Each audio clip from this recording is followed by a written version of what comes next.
Hello बच्चों, set के next lecture में आपको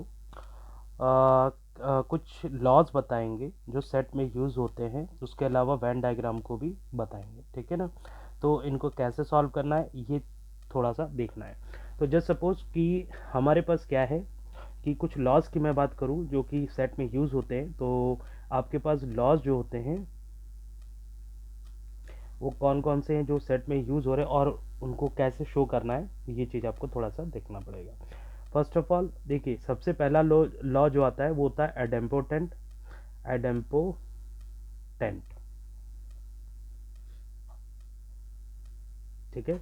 ये आइडेम्पोटेंट लॉ क्या है, इसके अंडर में दो चीज़ें आपको याद रखनी है। एक तो ये कि एक सेट अगर ए ले रहे हो और इसका यूनियन इटसेल्फ कर रहे हो, यानी कि ए सेट लेकर खुद से इसका यूनियन कर रहे हो, तो आपका आउटपुट क्या आना चाहिए, ए ही आना चाहिए। दूसरा जो है वो ये होगा कि ए का इंटरसेक्शन खुद ए से करोगे तो इसका भी आउटपुट आपका क्या आना चाहिए, ए।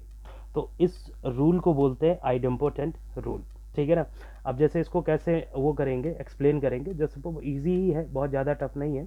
तो सब फर्स्ट ऑफ ऑल लेट कर लोगे किसको, कि एक सेट है मेरे पास ए और ये जस्ट सपोज 1 2 है, ठीक है ना। तो जब मैं ए यूनियन ए करूँगा, ए यूनियन ए करूँगा, तो ऑब्वियस है कि यहाँ पर 1 2 यूनियन 1 2 आएगा। तो यूनियन का मतलब होता है दोनों सेट को मिलाकर टोटल सेट लिखना है, बट दोनों में ही जब सेम एलिमेंट है तो इसका टोटल कितना आ जाएगा, इसका टोटल आ जाएगा 1 2, है ना। तो जो एक से ज़्यादा बार एलिमेंट है उसको ओनली वन टाइम लिखना है। जैसे यहाँ पे 1 2 टाइम्स है तो ओनली वन टाइम, 2 भी 2 टाइम्स है तो ओनली वन टाइम। तो ये जो सेट है ये क्या है, वापस से ए मिल रहा है। तो इसलिए ये आइडेम्पोटेंट लॉ को फॉलो कर रहा है, सिंपल। सिमिलरली अगर हमारे पास इंटरसेक्शन है तो इंटरसेक्शन में भी यही फॉलो कराना है कि ए इंटरसेक्शन ए जो है, यानी कि ए की वैल्यू 1 2 है और इंटरसेक्शन 1 2 है, ठीक है। तो इसका जो इंटरसेक्शन कॉमन, इंटरसेक्शन का मतलब होता है दोनों में जो कॉमन है, तो दोनों में जो कॉमन है वो है 1 2, सीधी सी बात है। तो आप देखो कि ए इंटरसेक्शन ए आ रहा है ये, और ये क्या था, ए सेट था। तो दैट्स वाई हमारे पास क्या हो जाएगा, एडेम्पोटेंट में दो रूल याद रखना है, ए यूनियन ए होगा और ए इंटरसेक्शन ए होगा। तो इस तरह से इसके क्वेश्चन एमसीक्यू टाइप में आपसे पूछ सकता है, ठीक है। नेक्स्ट क्वेश्चन में हम इसी के आगे का कुछ रूल लेंगे जो कि आपके पास क्या होगा, कम्यूटेटिव रूल, ठीक है ना। तो फर्स्ट आपका था क्या, आइडेम्पोटेंट, सेकंड होगा कम्यूटेटिव। अब ये कम्यूटेटिव रूल छोटी क्लासेस में आप लोग पढ़ते थे, ये वैसे ही है, बट वहाँ पे क्या होता था, प्लस और मल्टीप्लिकेशन होता था। यहाँ पे कम्यूटेटिव लॉ में क्या होगा कि आपको यूनियन या इंटरसेक्शन लेना है। तो इसका मतलब क्या है कि अगर दो सेट हैं, ए यूनियन बी है, ठीक है ना, तो अगर ये बी यूनियन ए के इक्वल हो तो इसका मतलब ये कौन सा रूल फॉलो कर रहा है, कम्यूटेटिव।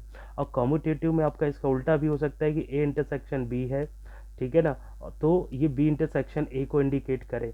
तो ये दोनों ही रूल किसको फॉलो कर रहा है, यूनियन और इंटरसेक्शन के टर्म में, किसको, कम्यूटेटिव को। जस्ट सपोज कि अगर मैं एक एग्जांपल लेता हूँ कि ए का जो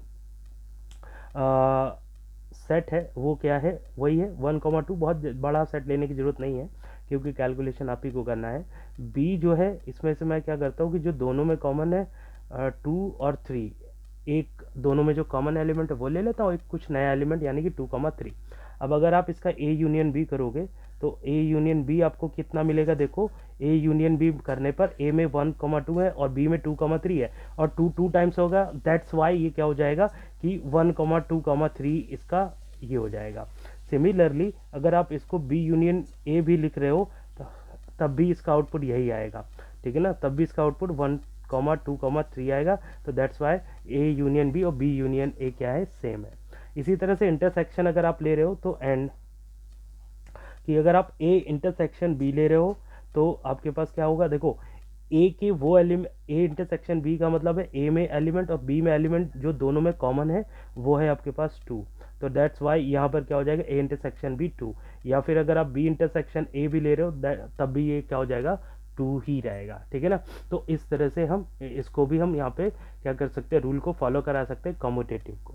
आफ्टर दैट इसके बाद जो थर्ड रूल आता है वो आपके पास आता है एसोसिएटिव, ठीक है ना। तो ये एसोसिएटिव क्या होता है, एसोसिएटिव लॉ, ठीक है। तो एसोसिएटिव लॉ में थ्री सेट लेने पड़ते हैं और इसमें भी A union B union C चलेगा और इक्वल में ए यूनियन बी एक ब्रैकेट में और यूनियन सी बाहर, ठीक है ना।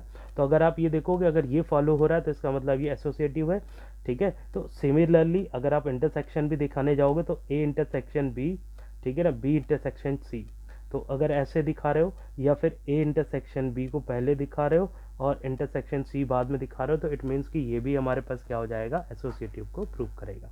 अब इसमें भी वही है, इसी तरह से जैसे मैंने सेट लिए थे उसी तरह से उसको सॉल्व कर सकते हो। जैसे सपोज कि ऊपर वाला ही सेट मैं ले लेता हूँ ए बी, और बस थर्ड जो सेट है सी उसको मैं ले लेता हूँ क्या, इसको मैं ले लेता हूँ 3,4, जस्ट सपोज ये है हमारे पास ये, ठीक है।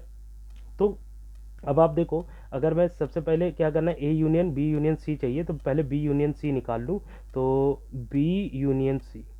अब आप एक ध्यान से देखो बी यूनियन सी कितना आएगा, देखो बी के एलिमेंट है 2,3 और जो सी लेट किया है वो है 3,4, तो इसलिए इन दोनों का कंबाइंड जो होगा बी और सी का वो कितना आ जाएगा 2, 3, 4, ठीक है ना। जो भी एलिमेंट एक से ज़्यादा बार है उसको एक बार लेना है, तो बी और सी में हमारे पास ये आ जाएगा।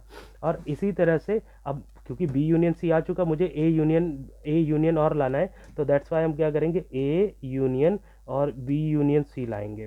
तो अगर आप देखो बी यूनियन सी हमारा क्या आया है, ये पूरा आया है, तो ए कहाँ पर है, ए ये है, तो इन दोनों में यूनियन का मतलब है इन दोनों को कंबाइन कर दो, तो इसलिए A union B union C क्या हो जाएगा, ए और इसको कंबाइन करने पर जो आया है, तो इन दोनों को कंबाइन करोगे तो क्या आ जाएगा 1, 2, 3, 4, ये आ जाएगा। तो ओवरऑल कहने का मतलब है इसका आउटपुट ये आएगा। सिमिलरली जब आप इसको करोगे तो राइट वाला ए यूनियन बी निकालो ऐसे ही जैसे ये मैंने निकाला था, और इसी तरह से यूनियन सी निकालोगे तो इसका भी आउटपुट सेम आएगा। तो वहाँ से ये हमारे पास क्या होता है कि एसोसिएटिव जो रूल होता है वो फॉलो होता है, ठीक है ना, जैसा कि दिख रहा है। Similarly A intersection B, B intersection C और ए इंटरसेक्शन बी और इंटरसेक्शन सी भी आप यहाँ पर निकाल सकते हो, और इस तरह से एग्जाम्पल देते हुए आप इसको आंसर कर सकते हो, ठीक है ना। तो आई होप ये समझ में आया होगा एसोसिएटिव। इसके बाद जो रूल आता है वो कौन सा है, वो है आइडेंटिटी, ठीक है ना। तो इसके बाद जो रूल है वो है आइडेंटिटी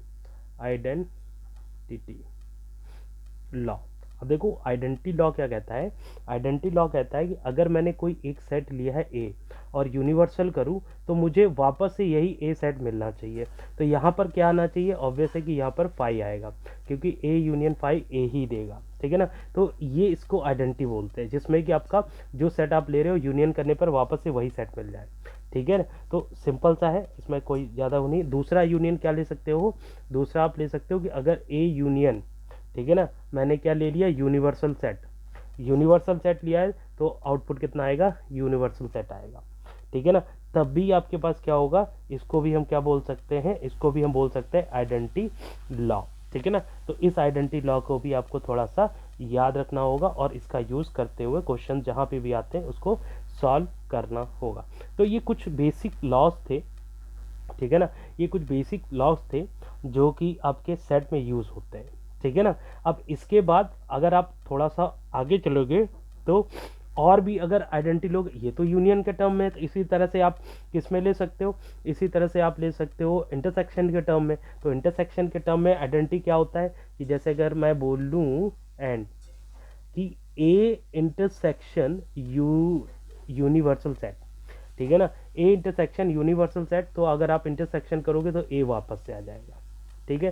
जो सेकंड वाला पार्ट है जैसे कि ये दोनों है वैसे ही इंटरसेक्शन में भी दो हो सकता है, और इसमें इंटरसेक्शन में दूसरा कौन सा हो सकता है कि अगर मैंने क्या किया ए इंटरसेक्शन फाई किया है ना, ए इंटरसेक्शन फाई किया तो क्या आउटपुट आना चाहिए, फाई आना चाहिए। अब ये फाई क्यों आएगा, कोई भी सेट लेके देख सकते हो क्योंकि फाई का मतलब होता है खाली सेट।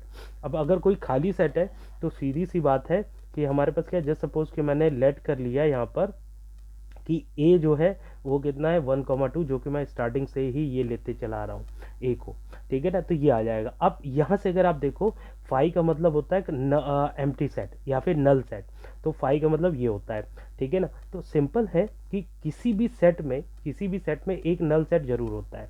तो इसलिए हम क्या करेंगे, जब ए में से ए का इंटरसेक्शन फाई से करेंगे तो ए के अंदर भी एक नल सेट होगा फाई, जो कि फाई के साथ इंटरसेक्शन होगा, तो दोनों का कॉमन पॉइंट क्या आ जाएगा, फाई। तो आपको ये वाला फार्मूला भी याद रखना है और ये काफ़ी इंपॉर्टेंट फार्मूला है, ठीक है ना। तो इसके बाद नेक्स्ट जो लॉ आता है वो लॉ कौन सा है, वो लॉ है डिस्ट्रीब्यूशन लॉ, डिस्ट्रीब्यूशन लॉ। ठीक है, तो ये डिस्ट्रीब्यूशन लॉ क्या होता है कि इसमें 3 एलिमेंट आप लोगे और उसमें क्या करोगे, जैसे कि A intersection B union C आपने लिया, तो होगा क्या कि ए इंटरसेक्शन बी अलग हो जाएगा, ए इंटरसेक्शन बी अलग हो जाएगा, और बीच में क्या है देखो यूनियन है तो ये यूनियन आ जाएगा, और ए इंटरसेक्शन सी भी अलग हो जाएगा तो ये हो जाएगा ए इंटरसेक्शन सी। तो जब भी आप इस तरह की बात करते हो तो ये आपका क्या आता है, इसको बोलते हैं हम simply distribution law, distribution law. इसी तरह से हो सकता है कि यहाँ पर क्या हो, इसी तरह से यहाँ पर हो सकता है यूनियन हो और अंदर क्या हो, इंटरसेक्शन हो, ये भी हो सकता है। तो अगर ऐसा है तो इस केस में भी यही होगा कि ए यूनियन पहले बी में जाएगा तो ये आएगा ए यूनियन बी, ठीक है ना। फिर ये ए यूनियन, देखो यहाँ इंटरसेक्शन है, इंटरसेक्शन बना लेना, फिर ए यूनियन सी में जाएगा तो that's why A union C. तो ये 2 फार्मूले किसके लिए होते हैं, डिस्ट्रीब्यूशन के लिए। अगर डिस्ट्रीब्यूशन आ रहा है तो आपको ये रूल यहाँ पे फॉलो करा देने। देखिए ये जितने भी फार्मूले मैं बता रहा हूँ ये आपके पास क्या है, बेसिक फार्मूले हैं, और इनका कई बार एंट्रेंस एग्जाम्स में या क्लास 11th में ये काफ़ी आते हैं, ठीक है ना। तो ये काफ़ी जगह मतलब हेल्पफुल है, तो इनको आपको आना भी चाहिए कि इसको कैसे सॉल्व करते हैं और इसका आउटपुट, फाइनल आउटपुट कितना आता है, ठीक है।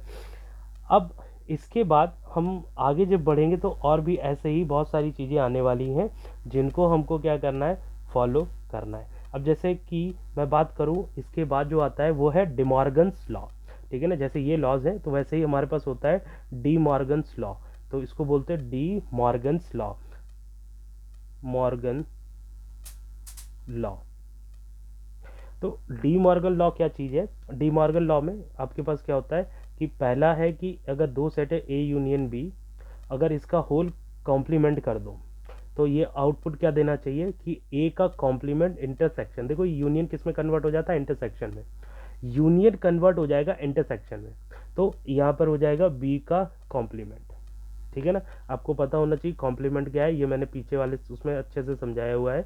तो कॉम्प्लीमेंट ए डैश अगर मुझे निकालना है तो मैं क्या करूँगा कि यूनिवर्सल सेट में से ए को माइनस कर दूंगा तो मेरे पास कॉम्प्लीमेंट आ जाएगा। तो यही है यहाँ पर कॉम्प्लीमेंट, ठीक है ना, सॉरी फॉर बर्पिंग, ठीक है।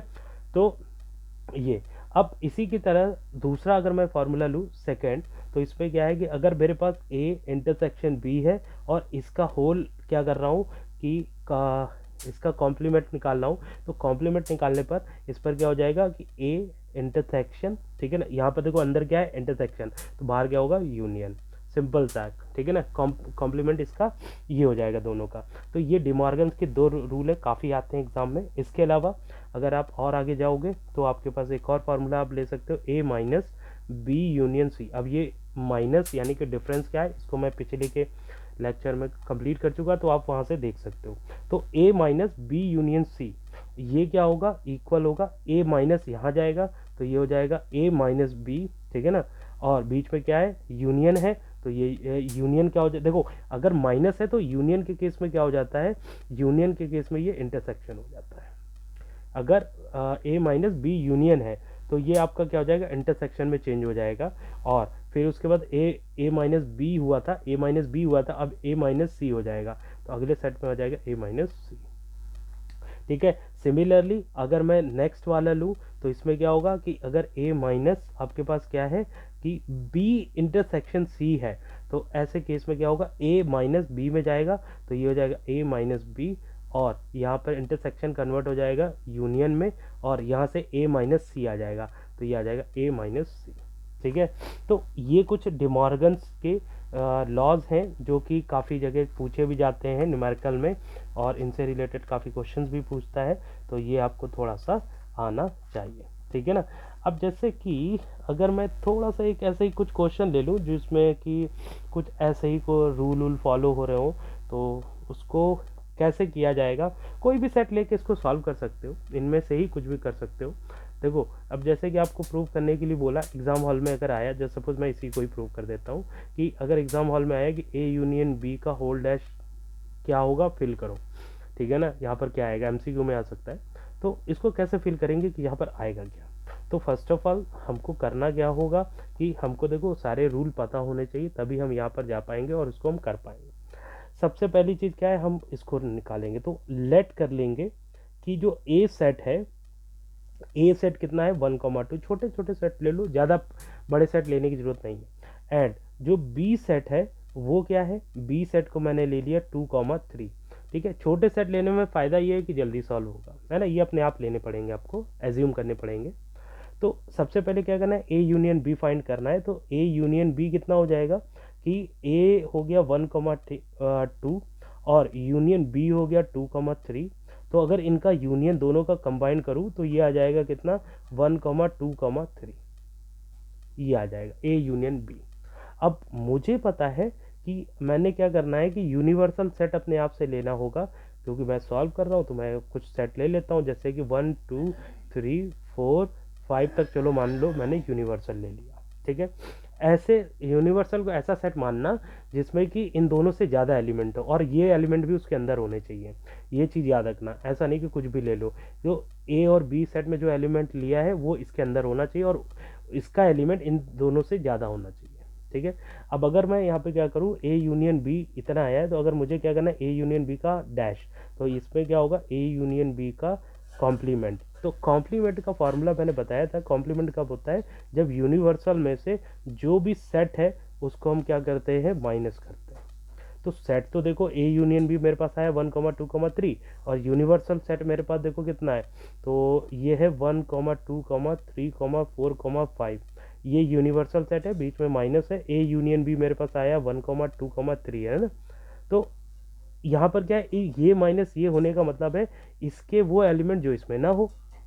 इसका मतलब कौन से एलिमेंट ऐसे हैं, तो वो है 4,5 जो कि सेकंड में नहीं है। इसके वो एलिमेंट इसके वो एलिमेंट जो इसमें ना हो, तो कौन से एलिमेंट नहीं, ओनली 4 और 5 इसमें नहीं है, तो ये हमारा क्या हो जाएगा ए यूनियन बी का डैश मतलब कॉम्प्लीमेंट। अब राइट साइड में हमें जो प्रूव करना है कि ये होता है, तो ये आपको याद होना चाहिए। तो कैसे पता चलेगा, तो हम क्या करेंगे, डायरेक्ट देखो यहाँ पे ए का कॉम्प्लीमेंट ले लें, क्योंकि ए कॉम्प्लीमेंट आ रहा है, तो इसको अगर मैं यहाँ पे लिखूँ तो ए का कॉम्प्लीमेंट मतलब यूनिवर्सल माइनस ए। तो देखो यूनिवर्सल और माइनस ए लोगे तो यूनिवर्सल के वो एलिमेंट जो ए में ना हो, तो कौन से एलिमेंट नहीं है 3 4 5, तो ये ए डैश आ जाएगा हमारे पास 3 4 5, है ना। ये कितना आ जाएगा 3 4 5, समझ में आए। तो ये कितना आ जाएगा 3 4 5। ओके, इसी तरह से अगर बी डैश निकालते हैं तो बी डैश आ जाएगा यूनिवर्सल माइनस बी। तो अब इसका मतलब क्या है कि यूनिवर्सल सेट के अंदर वो एलिमेंट जो कि बी में अवेलेबल ना हो, तो बी सेट कहाँ है ये, तो ऐसे एलिमेंट जो बी में अवेलेबल नहीं है वो कौन कौन से हैं, वो है 1 4 5। तो इसलिए ये वाला आ जाएगा 1 4 एंड 5, है ना। तो देखो ए कॉम्प्लीमेंट और बी कॉम्प्लीमेंट ये आ गया, तो मुझे क्या निकालना, A complement intersection B complement. तो अगर मैं देखूँ A complement intersection B complement, तो इसका आउटपुट कितना आएगा, जो दोनों में कॉमन है। तो दोनों में जो कॉमन है आपको दिख ही रहा है कि 4,5, तो दैट्स वाई ए कॉम्प्लीमेंट और इंटरसेक्शन बी कॉम्प्लीमेंट आ रहा है 4,5। और देखो ये इसका जो आउटपुट आया था ए यूनियन बी का कॉम्प्लीमेंट का, वो भी आ रहा था 4,5। तो दैट्स वाई यहाँ पर क्या हो जाएगा, ये बन जाएगा क्या, A complement intersection B complement. तो यहाँ से इस तरह से ये डिमॉर्गन का पहला जो फॉर्मूला है ये प्रूव हो जाता है। तो अगर आपको प्रूविंग पूछ रहा है तो आप इस तरह से कर सकते हो, ठीक है ना। तो ये प्रूविंग आई होप समझ में आया होगा। तो इसी तरह से और भी क्वेश्चन हम सॉल्व कर सकते हैं, ठीक है ना। अब नेक्स्ट उसमें देखते हैं कि वेन डायग्राम क्या होता है। चलिए अब देखो वेन डायग्राम को समझते हैं थोड़ा सा। तो वेन डायग्राम एग्जैक्टली क्या है, तो वेन डायग्राम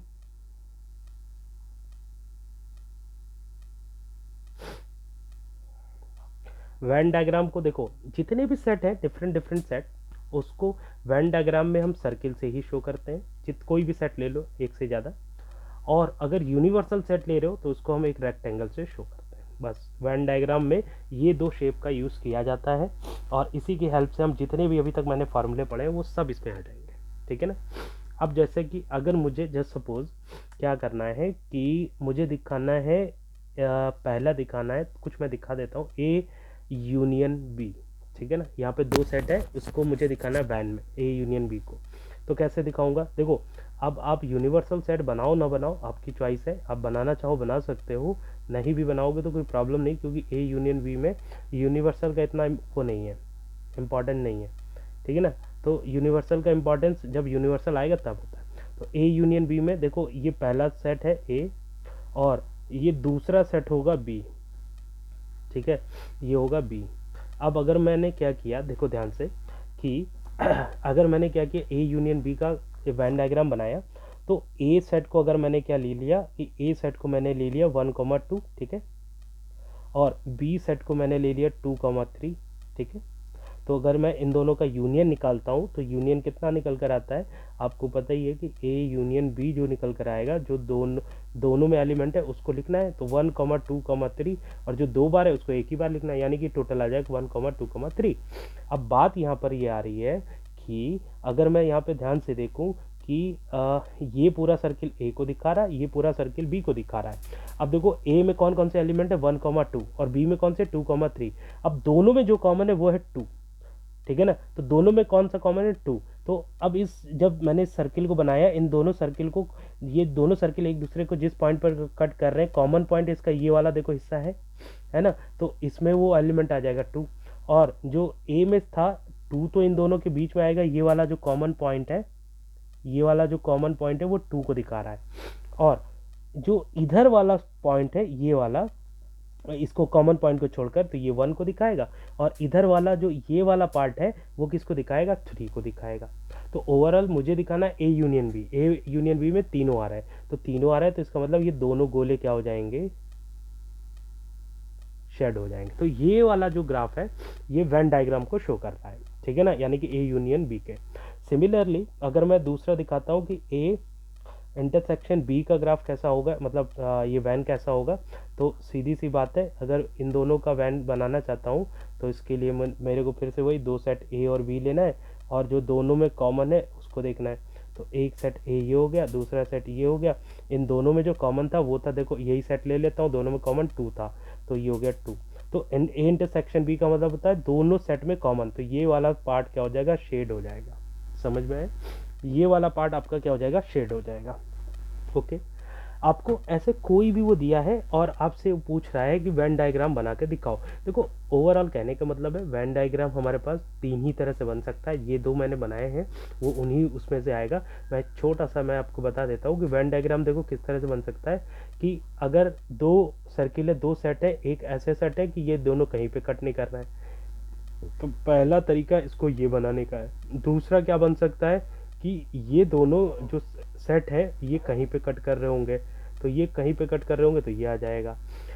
तीसरा, ये दूसरा केस है, ठीक है। तो थर्ड केस जो होगा वो हमारे पास क्या होगा कि जहाँ पर ये क्या होगा, पहला सेट है और फिर दूसरा सेट इसको ऐसे कर रहा है, तो मतलब कि जो पहला सेट है वो ए है और दूसरा सेट बी है, तो इसका मतलब ए के सारे एलिमेंट, ये जो दिखा रहा है वेन डायग्राम दिखा रहा है कि ए के सारे एलिमेंट बी के अंदर भी अवेलेबल है। तो वेन डायग्राम देखो ये 3 तरह से ही बन सकते हैं, तो इनका ही यूज़ करके बनाना है, और पेपर में कैसा भी बनाने के लिए आ सकता है।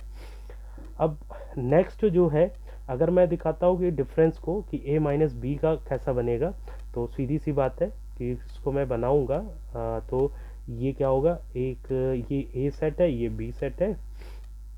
देखो ये ए और बी आप समझ ही सकते हो, तो a माइनस बी का मतलब होगा ए के वो एलिमेंट जो बी में ना हो, तो इसका मतलब देखो बी ये पूरा सेट था, ये बी पूरा सेट था, तो ए के वो एलिमेंट जो बी में ना आ रहा हो तो वो वाला पार्ट है ये, क्योंकि जो ये वाला पार्ट है ये कॉमन है और जो कि बी में भी आ रहा है, तो यानी कि a माइनस बी इस तरह से दिखाया जाएगा। और सिमिलरली इसका रिवर्स अगर आप करते हो तो रिवर्स वाला जो पार्ट है वो कैसे दिखाया जाएगा, जिसको मैं बोलूँगा ये a हो गया, ये b हो गया, तो ये दिखाया जाएगा b माइनस ए। तो ये वाला कैसे होगा, बी वाला ये वाला कवर होगा और बाकी सब नहीं होंगे। तो इस तरह से वेन डायग्राम को इस तरह से हम रिप्रेजेंट यहाँ पे कर सकते हैं। देखो सिमिलर वे में अगर मैं यहाँ पे कॉम्प्लीमेंट दिखाऊँ, ऐसे मैं कुछ भी दिखा सकता हूँ, इसमें कोई वो नहीं, सबको ऐसे ही करना है। तो कॉम्प्लीमेंट को अगर मैं दिखाना चाहता हूँ, जैसे सपोज कि ए कॉम्प्लीमेंट दिखाना चाहता हूँ, तो ये होता है यूनिवर्सल माइनस ए, ठीक है। तो अगर मैंने यहाँ पे 2 सेट लिए, इस बार देखो यूनिवर्सल भी यहाँ पर इंक्लूड हो रहा है, तो इसको भी देना होगा इम्पॉर्टेंस। तो ये जो रेक्टेंगुलर है, ये ये रेक्टेंगुलर जो डायग्राम है ये यूनिवर्सल को दिखाता है, और इसके अंदर हमारे पास क्या है कि एक ए सेट है वो ये है, ठीक है। अब देखो यूनिवर्सल के लिए कोई भी ले लो, जैसे कि 1,2,3 ये यूनिवर्सल है, और जो ए है वो मान लो कि कितना था, 2 था। तो इसका मतलब ये वाला जो सेट है ए, इसके अंदर सिर्फ 2 रहेगा, ठीक है ना। और ये जो बाहर वाला है इसके अंदर कौन कौन रहेगा, इसके अंदर रहेगा 1 एंड 3, और 2 भी रहेगा, बट 2 किसके अंदर भी है, दूसरे सेट ए के अंदर भी 2 है, और यूनिवर्सल में भी 2 आ रहा है, और यूनिवर्सल में तो सारे आ रहे हैं 1 2 3, ठीक है। तो ये चीज़ याद रखना है। अब अगर मुझको दिखाना है क्या ए कॉम्प्लीमेंट, तो यूनिवर्सल माइनस ए दिखाना होगा। यूनिवर्सल ए माइनस ए का क्या मतलब होता है, तो यूनिवर्सल माइनस ए का मतलब है कि यू के वो एलिमेंट जो ए में ना हो, तो यू के वो एलिमेंट जो ए में नहीं है वो है 1 एंड 3, तो दैट्स वाई यहाँ पर कितना आ जाएगा, 1 एंड 3, क्योंकि ए में 2 है जो कि हटा देना है। तो यूनिवर्सल माइनस ए का मतलब यही होगा, यू के वो एलिमेंट जो ए में ना हो। तो ऐसा कौन सा है, सिर्फ 2 है जो उसमें है, बाकी तो ए कॉम्प्लीमेंट आ जाएगा 1,3। अब अगर ये 1,3 आया है ए कॉम्प्लीमेंट, तो इसको इसमें कैसे शो करूंगा, तो सीधी सी बात है, जो हमारा आंसर आ रहा है, ठीक है ना, जो हमारा आंसर आ रहा है वो आ रहा है 1,3, मतलब कि ये वाला बाहर वाला पोर्शन पूरा शेड होगा, एक्सेप्ट ये सर्कुलर पोर्शन छोड़ के ये बाहर वाला पूरा पोर्शन क्या होगा, ये पूरा शेड होगा। तो इस तरह से हम वैन की हेल्प से बहुत सारे मतलब आंसर दे सकते हैं, और बेसिकली वैन डायग्राम का यूज़ किया जाता है, जो लॉन्ग टाइप के आंसर होते हैं उनमें इसका यूज़ किया जाता है, ठीक है। तो इसके भी क्वेश्चन मैं बताऊंगा वैन डायग्राम से रिलेटेड, अभी तो मैंने ये सब बताया है, ठीक है ना। तो वैन डायग्राम आई होप समझ में आया होगा। तो इसी तरह से इसके क्वेश्चन आप क्या कर सकते हो, और भी इसको अटेम्प्ट कर सकते हो, अगर नहीं आता है तो आप कमेंट करके पूछ सकते हो। Thank you.